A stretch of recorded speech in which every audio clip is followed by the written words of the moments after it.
The story begins in the ancient kingdom of Kandak, 2,600 years before the present day. A tyrannical king rules with cruelty, forcing thousands of slaves to dig through mountains in search of a cursed or called Eternium. He intends to forge it into a weapon of unimaginable power, the crown of Sabbac, which would let him channel the strength of 6 demons and rule as an unstoppable god-king. Among the slaves, whispers spread of an ancient order of wizards who once granted power to a champion capable of standing against tyranny. The slaves pray for a savior. Deep underground, a boy is chosen to be tested by the Council of Wizards, but before that path can be completed, the king's soldiers kill him for daring to defy the crown. Watching his son die, a grieving slave, a man named Teth-Adam, is the one who ultimately stands in the wizard's chamber and speaks the ancient word that channels the power of the gods into a mortal body. Lightning crashes down, and Teth-Adam is transformed into a being of godlike strength. He turns that power on the king's palace,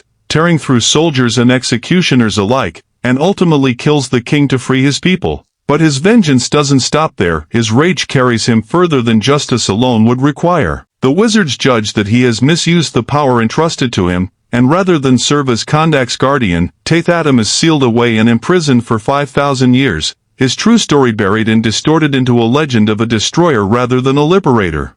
The film then cuts to the present day. Kandak is no longer ruled by a king, but it is far from free. The nation is occupied by a paramilitary crime syndicate called Intergang, led by the ruthless Ishmael Gregor. Ordinary Kandakis live under checkpoints, armed patrols, and the constant threat of violence. We meet Adriana Tomaz, an archaeologist and resistance sympathizer, driving through the city with her brother Karim and her young son Aman. Adriana is searching for the same crown of Sabbac that once nearly gave the ancient king unlimited power, determined to find it before Intergang's forces can use it to tighten their grip on the country. Aman, obsessed with superheroes and comic book lore, rides along peppering the adults with trivia about meta-humans across the world. The group is stopped at an Intergang checkpoint. Tense words are exchanged, weapons are drawn, and only quick thinking gets them through. Adriana's team makes their way into a hidden archaeological dig beneath the city, racing against Intergang mercenaries who are closing in on the same tomb. Deep in the ruins, they find the burial chamber said to hold the crown,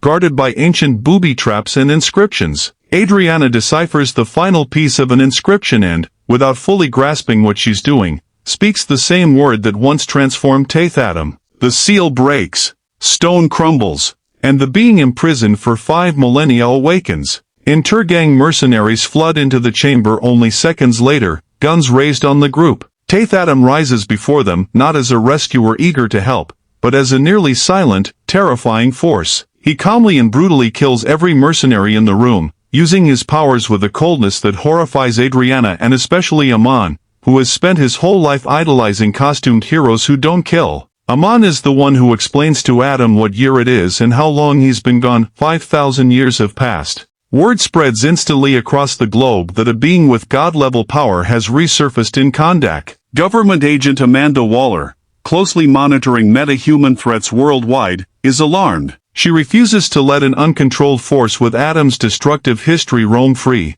and she authorizes the deployment of the Justice Society of America to intervene and contain him. We're introduced to the Justice Society roster: Hawkman, formerly Carter Hall, a disciplined and battle-hardened leader who wields the mystical nth metal and a winged flying harness; Dr. Fate, the sorcerer Kent Nelson, who wears the all-seeing helmet of fate and can glimpse fragments of the future; Adam Smasher, Al Rothstein, a nephew of a former Justice Society member who can grow to giant size but struggles with confidence; and Cyclone, Maxine Hunkel, the newest and youngest recruit, who controls wind and looks up to Hawkman as a mentor figure. Before they depart for Kandak, Dr. Fate has one of his visions. Looking into the currents of fate, he sees fragments of the future, including, troublingly, an image of his own death. He says nothing to dissuade the team, choosing to accept his fate rather than run from it, but the vision weighs on him as they fly toward Kandak.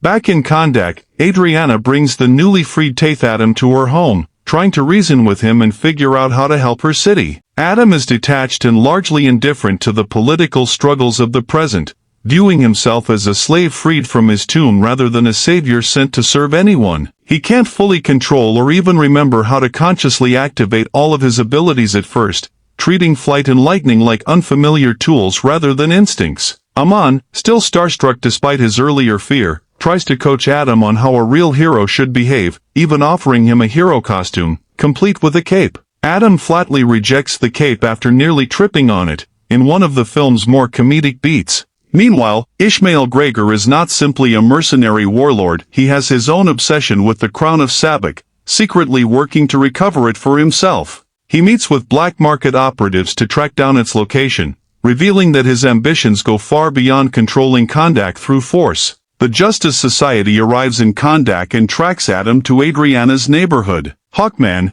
believing Adam to be an inherently dangerous relic of the past, confronts him directly and demands he stand down and come into custody. Adam refuses, unwilling to be told what to do by anyone, let alone people dressed, in his eyes, like circus performers. The confrontation escalates into a massive, city block leveling battle.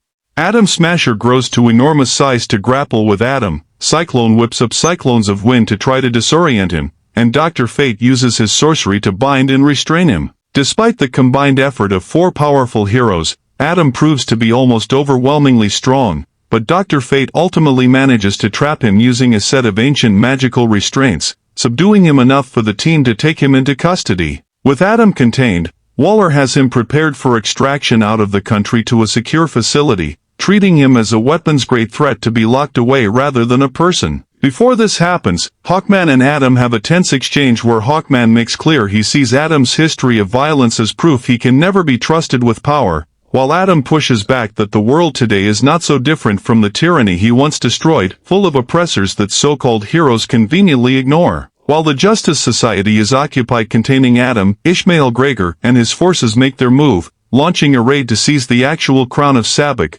which by now has been recovered and is being kept secured by Adriana's group and briefly by the Justice Society's custody chain. Gregor's men succeed in stealing the crown. Ishmael retreats to a hidden sanctuary and places the crown upon his head. Instantly, dark power surges through him. He transforms into the demonic entity Sabak, gaining wings, claws, immense strength and hellfire abilities, becoming a monstrous champion of 6 demons rather than a man.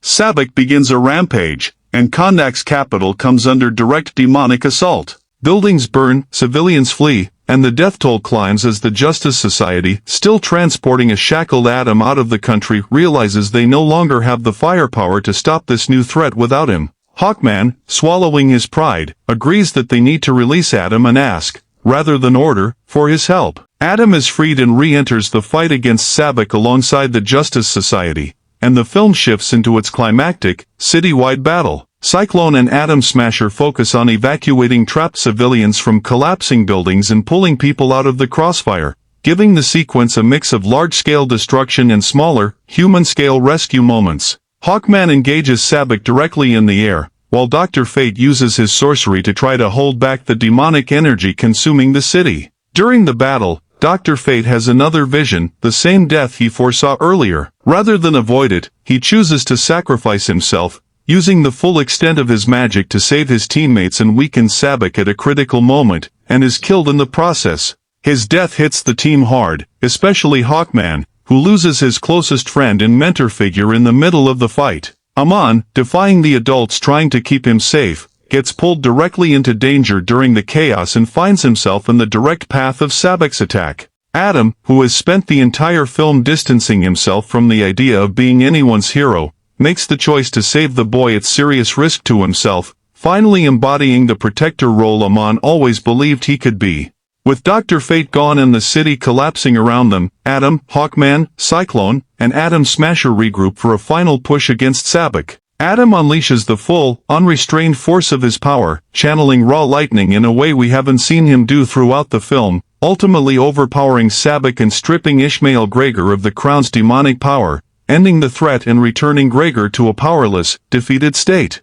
In the aftermath, the wizard Shazam's magic reveals the full, true history of Teth-Adam's original transformation, correcting the story. It's revealed that Teth-Adam wasn't cursed simply for killing a tyrant, he was punished by beings who judged his methods without understanding his grief, having lost his own son moments before receiving his power, and having used that power in agonized rage rather than the calm heroism the wizards expected. The film reframes him not as history's villain, but as a father and a liberator whose story was rewritten by the people who feared him. With Kandak freed and Sabak defeated, Adam is publicly recognized by the people of Kandak as the nation's protector rather than its destroyer, the very title the ancient legends long denied him. Hawkman and the surviving Justice Society members, having witnessed his sacrifice for Amon and his role in saving the city, extend a wary but genuine respect toward him, even as Amanda Waller privately warns Adam that the world, and the American government in particular, will be watching him closely,